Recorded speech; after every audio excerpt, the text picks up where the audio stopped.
Hello students, UG learning class में आपका स्वागत है। आज आपकी फिजिक्स की 7th क्लास है, जिसमें आज हमारा टॉपिक है वेक्टर क्षेत्र ए का curl, curl of vector field A. अब हम देखते हैं कर्ल क्या होता है। तो कर्ल होता है जब हम कोई वेक्टर फील्ड लेते हैं तो वेक्टर फील्ड में बहुत सारे बिंदु होते हैं और हर एक बिंदु क्या होता है, वेक्टर होता है। तो किसी एक बिंदु, यदि कोई एक बिंदु अपना रोटेटिंग इफेक्ट दर्शा रहा है, घूर्णन प्रभाव दर्शा रहा है, तो उसे हम क्या बोलेंगे, उसे हम कर्ल के थ्रू शो करते हैं। अब हम यहाँ डेफिनेशन देख लेते हैं।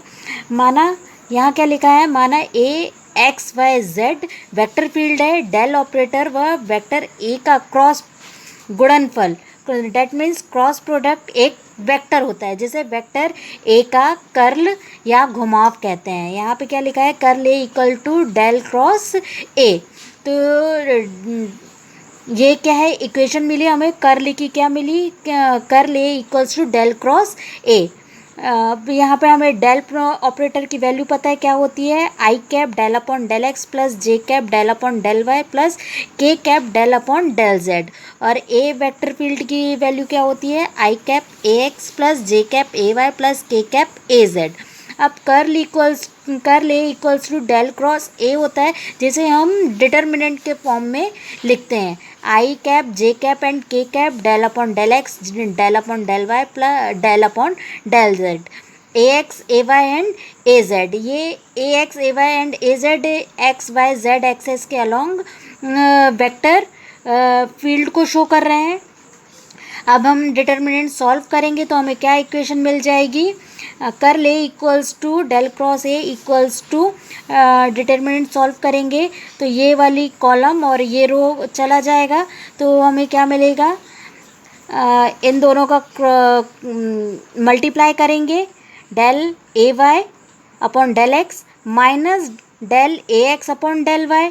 Similarly J cap and K cap के लिए भी करेंगे तो क्या क्वांटिटी मिल जाएगी, plus J cap del A X upon del X minus del Z minus del A Z upon del X plus K cap del A Y upon del X minus del A X upon del Y. हमें इसी equation को derivation के through solve करना है। तो अब हम इसका मैथमेटिकल फॉर्म देखेंगे।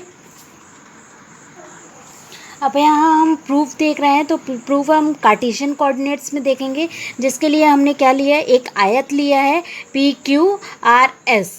इसमें पी क्यू साइड्स को डी एक्स और वाई एक्सेस के अलॉन्ग साइड हमने क्या लिए, डी वाई लिए।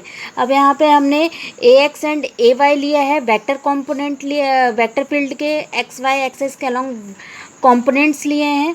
अब हमने क्या लिखा है, एक्स अक्ष के अनुदिश ए वाई में वृद्धि की दर, जिसको हम शो कर रहे हैं del A Y upon del x, और वाई अक्ष के अनुदिश ए एक्स में वृद्धि की दर del A X upon del Y. अब यहाँ हमने नेक्स्ट लाइन में लिखा है, आयत के केंद्र से पी क्यू के मध्य बिंदु तक आने वाई की ऋणात्मक दिशा में डी वाई बाय 2 दूरी तय करनी पड़ती है। दैट मीन्स यहाँ से यदि हम इस डायरेक्शन में आ रहे हैं पी क्यू साइड में, या इस डायरेक्शन में आ रहे हैं, तो यदि हम हाफ साइड तक आ रहे हैं, हाफ दूरी तय कर रहे हैं, तब क्या हो जाएगा, डी एक्स बाय 2 और डी वाई बाय 2। अब यहाँ पे हम क्या देख रहे हैं, ए एक्स के मान में कमी, तो कमी हो रही है, दैट मीन्स इसको हम किससे शो करेंगे, माइनस के थ्रू शो करेंगे। तो हमें क्या वैल्यू मिल जाएगी, del A X upon del Y D Y by 2। अब हम पी क्यू पर वेक्टर ए के एक्स घटक का मान देखते हैं, तो क्या मिल जाएगा हमें, A X minus del A X upon del Y D Y by 2। R S के लिए देखेंगे, सिमिलरली क्यू आर के लिए एंड एस पी के लिए। तो आर एस के लिए देखते हैं एक्स कंपोनेंट का मान, A X plus del A X upon del Y D Y by 2। Similarly Q R के लिए अब वाई कंपोनेंट को देखना है, तो A Y plus del A Y upon del Y D X by 2। और एस पी के लिए देखेंगे, तो एस पी के लिए वाई कंपोनेंट देखेंगे तो A Y minus del A Y upon del Y D X by 2।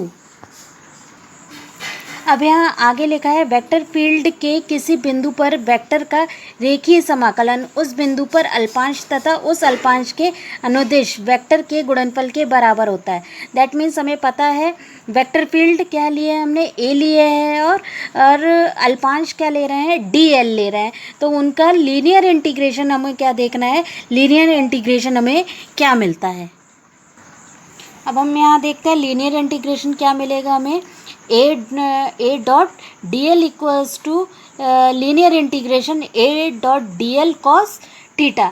अब यहाँ पे हम लीनियर इंटीग्रेशन क्यों कर रहे हैं, ये इक्वेशन हमने ली है एक, linear integration A dot D L equals to P to Q A dot D L plus Q to R A dot D L plus R to S A dot D L plus S to P A dot D L. यहाँ पर हमने linear integration इसलिए किया है क्योंकि यहाँ हम आयत की क्या ले रहे हैं, साइड्स ले रहे हैं, ना हम सरफेस ले रहे हैं ना वॉल्यूम ले रहे हैं, हम यहाँ साइड्स ले रहे हैं, इसलिए हमने लीनियर इंटीग्रेशन किया है। अब हमें सभी की वैल्यूज़ पता है P to Q A dot D L की, तो यहाँ पे हम वैल्यू पुट कर देंगे चारों की, तो हमें क्या वैल्यू मिल जाएगी, A X minus del A X upon del Y D Y by two D X plus A Y plus del A Y upon del X D X by two D Y minus A X plus del A X upon del Y D Y by two D X minus A Y minus del A Y del X D X by two D Y. यहाँ जो हमने ये minus sign लिया है, ये वाला minus और ये वाला माइनस, यहाँ हमने माइनस साइन क्यों लिया है, क्योंकि आर एस और एस पी की डायरेक्शन कैसी है, अपोजिट है, इसलिए हमने क्या लिया है यहाँ पे माइनस साइन लिया है। अब हम इक्वेशन को यदि सॉल्व करते हैं तो हमें इक्वेशन क्या मिल जाएगी, सब कुछ कैंसल आउट करने के बाद हमें इक्वेशन क्या मिलेगी, A dot D L equals to del A Y upon del X minus del A X upon del Y D X D Y. अब हमें पता है आयत का क्षेत्रफल क्या होता है, लंबाई गुणित चौड़ाई, तो डी एक्स डी वाई क्या हो जाएगा, आयत का क्षेत्रफल हो जाएगा। यहाँ पे क्या लिखा है, D X D Y equals to आयत का क्षेत्रफल जिसकी दिशा एक्स वाई तल के लंबवत जेड अक्ष के और होगी। अब हम यहाँ पे कर्ल देखते हैं, कर्ल हम पढ़ रहे हैं, तो कर्ल के लिए ये चीज़ समझना है कि यदि वेक्टर फील्ड को यदि हम एक्स वाई प्लेन में ले रहे हैं तो कर्ल की डायरेक्शन ऑलवेज जेड एक्सेस के अलोंग होगी। दैट मीन्स कर्ल क्या होगा, एक्स वाई एक्सेस के लंबवत होगा, परपेंडिकुलर होगा कर्ल की डायरेक्शन।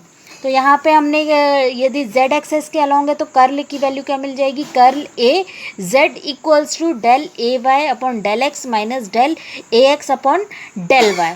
अब यहाँ पे क्या लिखा है, वाई जेड तथा जेड एक्स तल में सूक्ष्म आयतन लेकर प्रति एकांक क्षेत्रफल रेखीय समाकलन करने पर। अब हमने एक्स और वाई एक्सेस के अलोंग भी हम इंटीग्रेशन कर रहे हैं, लीनियर इंटीग्रेशन, तो हमें क्या वैल्यू मिल जाएगी, कर्ल ए एक्सेस के अलोंग है तो del A Z upon del Y minus del A Y upon del Z तथा curl A Y equals to, ये वाई एक्सेस के अलोंग इक्वेशन देख रहे हैं हम, equals to del A X upon del Z minus del A X upon del X.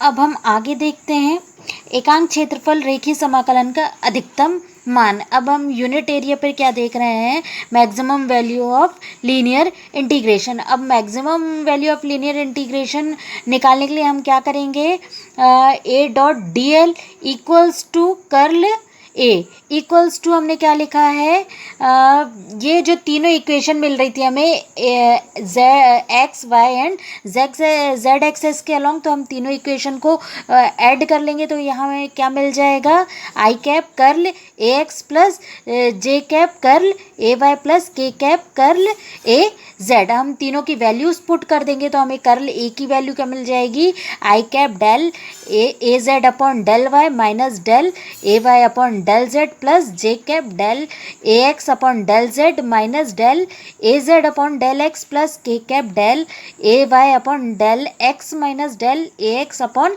Del Y. ये हमें equation मिल गई जो कि हमें प्रूव करना था। और ये किसकी वैल्यू, ये डिटर्मिनेंट की वैल्यू है, जो कि हम किस फॉर्म में लिखते हैं, curl A equals to determinant I J K cap del upon del X del upon del Y del upon del Z A X A Y and A Z equals to del cross A. हमने अभी starting में देखा था del cross ए का resultant हमें क्या मिलेगा, एक वेक्टर क्वांटिटी मिलेगा। अब इसके पहले हमने एक लास्ट डेरिवेशन सॉल्व किया था डाइवर्जेंस ए का, जिसमें हमको क्या मिल रहा था, divergence A equals to del dot A मिल रहा था। और यहाँ पे हमें क्या मिल रहा है, डेल क्रॉस ए। तो हम इसको याद कैसे करेंगे, यदि हमें डॉट मिल रहा है, डेल डॉट ए मिल रहा है, तो क्या मिलेगा, वो हमें डाइवर्जेंस की वैल्यू मिलेगी। यदि हम क्रॉस करेंगे, डेल क्रॉस ए करेंगे, तो हमें क्या मिल जाएगा, कर्ल की वैल्यू मिलेगी। और कर्ल कैसा होता है, कर्ल का रिजल्टेंट हमेशा क्या होगा, एक वेक्टर क्वांटिटी। आज हमने क्या देखा, कर्ल की वैल्यू निकाली हमने, वेक्टर फील्ड का कर्ल देखा, जिसमें हमने क्या देखा, curl A equals to del cross A. अब कर्ल क्या बताता है, कर्ल किसी भी वेक्टर फील्ड में किसी वेक्टर पॉइंट के अलोंग रोटेशन इफेक्ट को बताता है, मतलब घूर्णन प्रभाव को बताता है, जिसे हम कर्ल के थ्रू शो करते हैं। किसी वेक्टर फील्ड में यदि रोटेशन आ रहा है तो उसे हम वेक्टर फील्ड के थ्रू शो करते हैं, जिसमें हम एक एग्जाम्पल के थ्रू भी देख सकते हैं। यदि कोई नदी बह रही है तो नदी में वेग है, नदी के पानी में क्या है, वेग है, दैट मीन्स वो एक वेक्टर फील्ड है। तो यदि पानी के वेग, यदि पानी में हम क्या करते हैं, एक कोई ऑब्जेक्ट डाल देते हैं, यदि सपोज लकड़ी का टुकड़ा डाल दिया, तो लकड़ी का टुकड़ा डालने पर क्या होता है, यदि लकड़ी का टुकड़ा हम बीच में नदी में डालेंगे तो वो सीधा सीधा चला जाएगा। और यदि किनारों पर डालेंगे तो किनारों पर जाने पर क्या होने लगता है, वो थोड़ा सा आगे जाके उसमें रोटेट होने लगता है, वो घूमने लगता है, जिसके कारण उसमें एक रोटेशन इफेक्ट शो होने लगता है, घूर्णन प्रभाव आ जाता है, जिसके कारण वो एक कर्ल की भांति व्यवहार करता है, कर्ल की भांति व्यवहार करता है। और उसकी डायरेक्शन, क्योंकि वो एक्स वाई प्लेन में नदी बह रही है, तो कर्ल की डायरेक्शन क्या होगी, हमेशा जेड डायरेक्शन होगी, मतलब कि एक्स वाई प्लेन के लंबवत होगी, परपेंडिकुलर होगी। तो इसको हमने समझा आज कि कर्ल क्या होता है, कर्ल की वैल्यू क्या होती है। तो curl A equals to del cross A होता है, जो कि एक हमें रिजल्टेंट एक वेक्टर क्वांटिटी मिलता है। Okay, thank you. आज हमारा टॉपिक यहीं समाप्त होता है। यदि आपको वीडियो पसंद आती है तो प्लीज़ वीडियो को लाइक करें, शेयर करें और चैनल को सब्सक्राइब करना ना भूलें। Thank you.